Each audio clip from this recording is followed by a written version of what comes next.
Hello everyone and welcome back to the channel. My name is Lollipop and Trek has just released 3 brand new dual sport bikes for 2023 in the US, and they are looking pretty nice. These are being referred to as the 2023 Trek Dual Sport Gen 5 bikes, and in this video I'll show you every single difference between the previous Gen 4 bikes and the new Gen 5 ones. I'm going to cover everything from the prices and colors to the specific components like the wheels and the brakes, and I'll organize all of that info in these 3 tables at the end of the video when I give my thoughts on the new lineup. If this comparison helps you out in any way, I'd greatly appreciate you liking my video and subscribing to the channel, but with that, let's get into some background information. I do want to mention that all the bikes Gen 4 and Gen 5 are considered 2023 models still, and they will be sold in Trek stores for now, so you can still buy the Gen 4 bike if you prefer that one. The Trek Dual Sports are classified as hybrid bikes, which means they have wider tires than road bikes, but narrower tires than mountain bikes, and the theory here is that they will be more comfortable than road bikes, and will allow you to go on some rough roads or light trails without getting a flat because of those knobbier tires, but they won't be as slow on the road as a big full-on mountain bike. Generally, dual sports are intended to be a 50% road and 50% light trail bike, which makes them a great everyday or commuter bike because they can handle pretty much all common terrain. And one disclaimer, I'm only going to be talking about the US versions of these bikes, as in some other countries there are other versions like the Dual Sport Equipped or Dual Sport Stagger models, but these are essentially the same as the normal Dual Sports but with some added commuter features or with a different frame that is easier to get on and off of. Additionally, for this comparison, I'm only going to discuss the components that have been changed for the new bikes, so if I do not go over a certain part like the seat or the drivetrain, it means that that part is the same between the Gen 4 and Gen 5 bike. Trek has focused on making the new bikes lighter in weight and more agile, so let's dive into the comparison, starting with the biggest difference from the previous bikes, which is that frame and the front fork. I made a short table here highlighting the differences between the frames. So as you can see, they are pretty similar. Both the Gen 4 and Gen 5 frames use Alpha Gold aluminum from Trek, which is a fairly strong and lightweight aluminum that Trek offers, and they both come with internal cable routing to protect the cables from damage and make the bikes look a lot sleeker. Both frames have mounts for a kickstand, fenders, and a rear rack, but that is where these similarities end. The Gen 4 bike actually has compatibility with Trek's DuoTrap S system, which is essentially a cadence sensor that you can purchase and attach to your bike to track fitness progress and other data, and it fits flush into the frame. The new bike has removed this, and I'm not really sure why, but my guess is that Trek may want to reserve this feature for their more fitness-oriented bike, the Trek FX. Besides that, the new frame does add mounts under the top tube for a frame bag, so you can put one in and have a more flush look for your frame storage. And the front fork on this bike also allows you to mount a lowrider front rack as another option for carrying cargo. For some geometry numbers, I put the main measurements in this table as well, and as you can see, the head angle decreased by a little bit, which means that the front wheel is pushed outward more, and that allows for some more stability and confidence on bumpy terrain. The seat tube angle was also decreased, and that gives you a more relaxed seating position for comfort. And I'll actually throw up the full geometry numbers on the screen for both bikes in case you do want to pause and take a look at the other sizes. But now let's talk about that front fork. Generally, all the Gen 4 dual sports come with front suspension forks that give you 63mm of suspension travel for added comfort, while all of the Gen 5 bikes now remove the suspension fork in favor of a rigid fork that reduces the weight and improves handling. As you can see here, when you go up in price, you get upgrades in the front forks, with the Gen 4 Dual Sport 2 and 3 getting a fork lockout that actually allows you to make the fork fully rigid for efficiency in flat areas by simply turning a knob on the fork. The Gen 5 bikes just get upgrades in the fork material as you go up in price, from the heavier steel option to the lighter alloy, and the lightest carbon fork on the Dual Sport 3 Gen 5. Now Trek knows that removing the front suspension fork is going to be a downside for some people since it may make the bike less comfortable and capable off-road, but they have added much wider tires on the new bikes to bring that comfort and capability back with some more stable tires. Okay, so now let's get into the specific updates and changes for each respective bike. The drivetrains on all 3 bikes are actually the exact same between the Gen 4 and Gen 5 bikes, so I won't be covering those in detail in this video, but I will still include all of these specifications in the tables at the end. So starting with the price updates first, these are current at the time of me making this video, and the Gen 4 DualSport 1 costs $690 US, while the Gen 5 goes up in price to $750. For color options, the Gen 4 DS1 comes in the colors Quicksilver, Lithium Gray, and Satin Deep Dark Blue.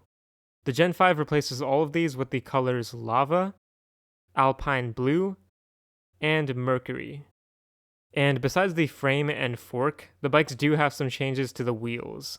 So the Gen 4 and 5 actually use the same Bontrager connection alloy rims, but the difference is that the Gen 4 has 700C wheels like a road bike, and the Gen 5 has 650B or 27.5-inch wide wheels, which are smaller and more maneuverable.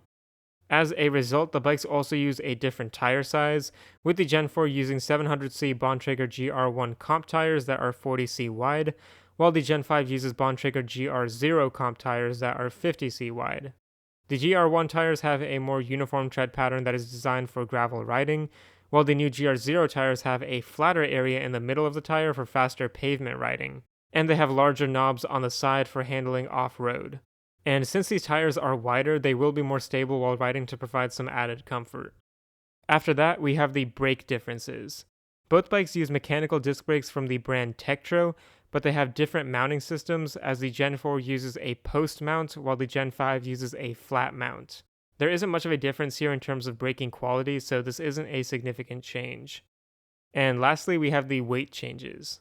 The Gen 4 bike weighs 29.85 pounds on average in a size medium, while the Gen 5 actually weighs a little more at 30.61 pounds, which is weird to me since Trek intended the new Dual Sports to be lighter in weight, but I think for this one the steel fork adds more weight. But moving on, we have the Dual Sport 2.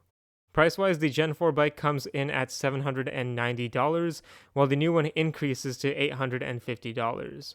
For the colors, the DS2 Gen 4 comes in Viper Red, Mulsanne Blue, and Trek Black, while the new model comes in Juniper, also Mulsanne Blue, and Galactic Gray.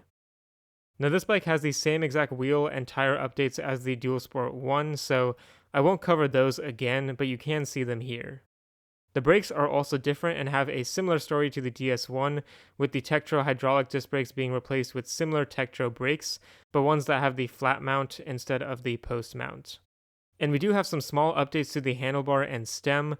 So for the handlebar, it's the same Bontrager alloy bar, but there are some small sizing updates to make the bar wider for better control over the bike.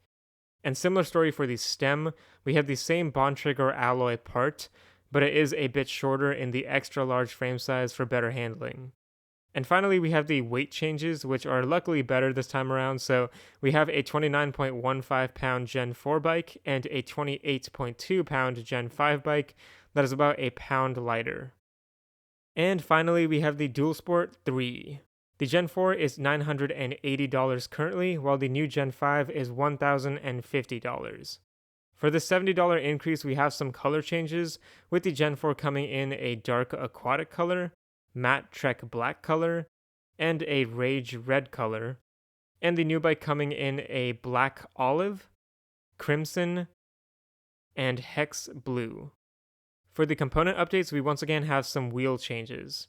In this case, the Gen 4 uses higher-end Bontrager tubeless ready rims, and the Bontrager GR1 Expert tires that are also tubeless ready. The new bike actually makes a good upgrade in this case to the lighter weight Bontrager Covey tubeless ready rims, and continues the use of the Bontrager GR0 tires with the new tread pattern, but these are the Expert version of the tires that have better puncture resistance and are tubeless ready. And I'll note here that you can see both bikes have a full tubeless ready setup. Next we have the brakes. The bikes use similar brake levers from Shimano, but have different hydraulic calipers based on the type of mount. These brakes, once again, will perform similar to one another, and will both work fine for this type of bike. And once again, we have some minimal handlebar and stem updates. I'll go through these quick. So we have the same Bontrager bars, but the Gen 5 just increases the width in some sizes for better control while turning, while the Bontrager Elite stems decrease in length for some added control as well. And lastly, we have the weight, with the Gen 4 weighing in at 28.69 pounds, while the Gen 5 brings it down to 26.2 pounds, which is an amazing 2.5 pounds less. And we did it. Those are all the updates and changes to the Trek Dual Sport lineup from Gen 4 to Gen 5. Now let's take a look at those tables while I give my thoughts. So first of all, I'm happy that none of these bikes increased significantly in price. Each respective bike increased by about $60, which isn't bad for a brand new frame and some updated parts. And in regards to the suspension fork being removed, I'm actually fine with that since the forks on the Gen 4 models are so flimsy anyways that in my experience they don't really provide a ton of comfort off-road, but I'll have to ride these new models to see if the rigid fork does make a huge difference. The Gen 5 DualSport 1 is a good value for the money and doesn't have many bad parts, but I don't really like how it has the weaker mechanical disc brakes and is heavier than the Gen 4 version. The DS2 is a great sweet spot and cuts down on weight, so I appreciate that, and the alloy fork will definitely be noticeably lighter. This one also makes the upgrade to hydraulic disc brakes and has a higher end drivetrain, so I do like that. And finally, the DualSport 3 makes the big upgrade to a tubeless ready setup and a carbon fiber fork to cut down 2.5 pounds, which is crazy. This bike is much lighter at 26 pounds, so it'll definitely be faster, and the 1x10 drivetrain on it is pretty high quality as well. Overall, these bikes have some good upgrades, and for me, it's a tough decision between the DualSport 2 and 3. I really love how light the DS3 is, and the drivetrain is great, and you honestly wouldn't have to upgrade parts on that one, but I do think I would go with the DualSport 2 in the end to save $200 since this bike is still great and will work completely fine for anything you want to do with it. So having that lightweight model is more of a luxury in my opinion. Those are just my thoughts though. I want to hear what you think in the comments below, so type away. And as always, thank you for watching and remember to keep biking.